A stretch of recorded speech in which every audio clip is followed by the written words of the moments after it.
वो एक का 40 साल की उम्र तक ब्याह नहीं हुआ, बहुत दुखी हो रहा था।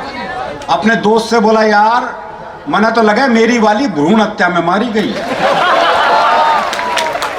नहीं सर, ये तकलीफ है हमारी, ये तकलीफ है।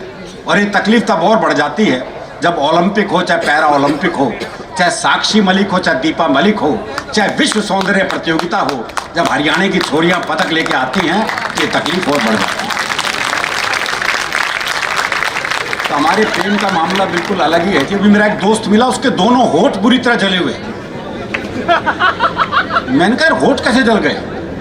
बोला पत्नी मायके जा रही थी, स्टेशन छोड़ने गया था, मारे खुशी के इंजन चूम लिया।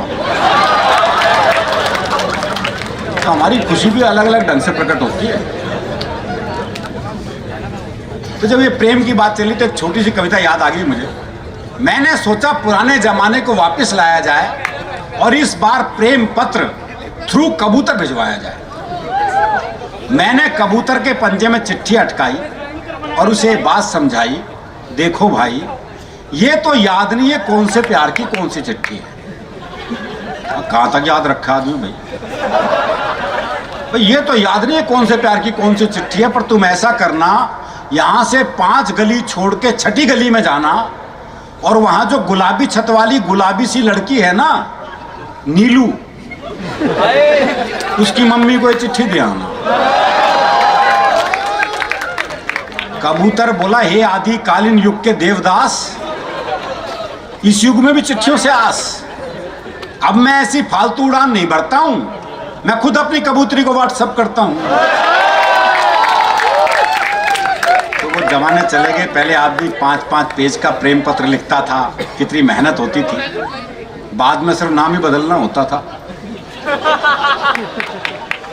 अब तो मोबाइल पे आई लव यू टाइप करता है, वो भी पूरा नहीं, ILV और Y, और एक साथ 35-30 को सेंड।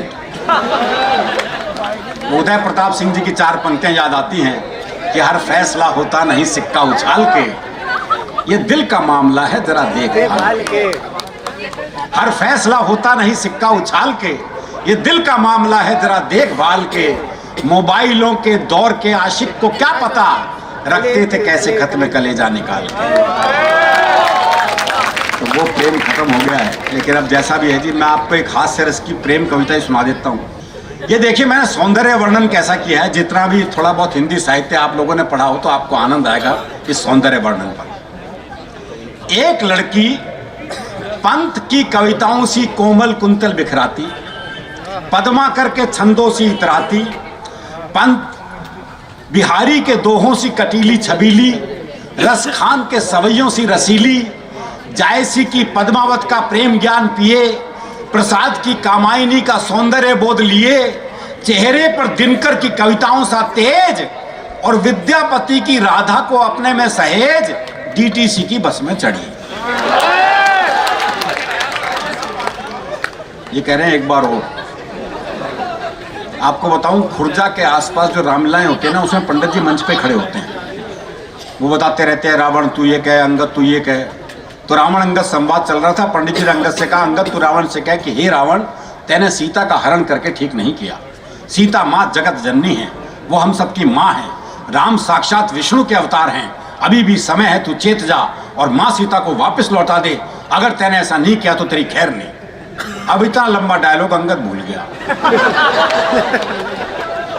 बोला, हे रावण, जैसे जैसे पंडित जी कह रहे हैं वैसा वैसा कर दे, हाँ वरना तेरी खैर नहीं। तो एक ऐसी ऐसी लड़की DTC की बस में चढ़ी।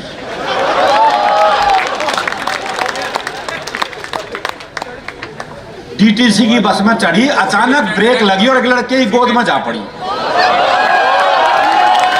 लड़के को इतना स्वाद कि वो जोर से चिल्लाया, ड्राइवर साहब धन्यवाद। लड़की बोली, फालतू मत चिल्लाओ, उधर को सरको, अजीब बेवकूफ है, तेरे ऊपर गिरी मैं और धन्यवाद ड्राइवर को। प्रेम के इतिहास में यहां से शुरू एक नई खुराफात। ये थी हमारे हीरो हीरोइन की पहली मुलाकात।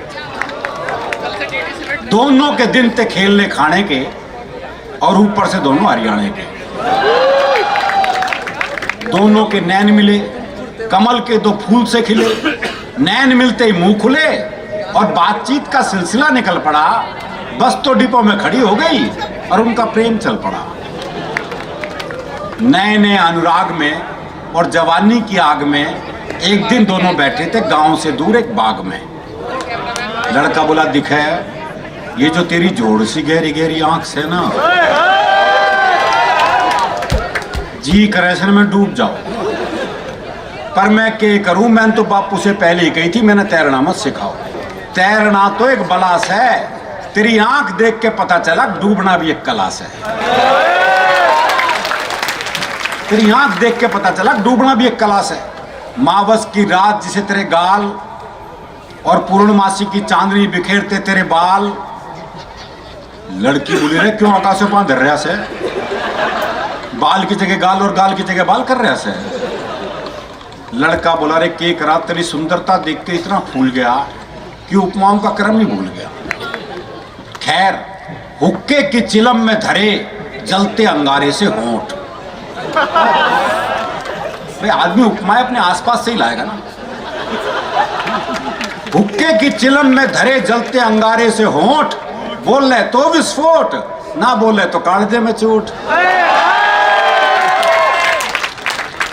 लड़की बोली, रहे इन बातों में तो कोई भी खो सके से, इतना मीठा मत बोल, मेरे शुगर भी हो सके से। और कवियों के प्रेमी प्रेमिका बैठते होंगे सागर किनारे रेत में, ये विष्णु सक्सेना के तो वहीं बैठते हैं। और कवियों के प्रेमी प्रेमिका बैठते होंगे सागर किनारे रेत में, हमारे तो हरियाणा के थे इसलिए बैठे थे गन्ने के खेत में। प्रेमी बोला, आज तो जी करे से मैं भी थोड़ा झूम लूं, तू हाँ भरे तो तना चूम लूं। उसने यही सवाल पूछा 8-10 बार, पर बेकार। प्रेमी गुस्से में बोला, बहरी है के? प्रेमिका बोली, तू मेरे ऊपर गुस्सा क्यों उतार रहा है? मैं तो बहरी कौन, यहाँ पर तेरे के लकवा मार रहा है।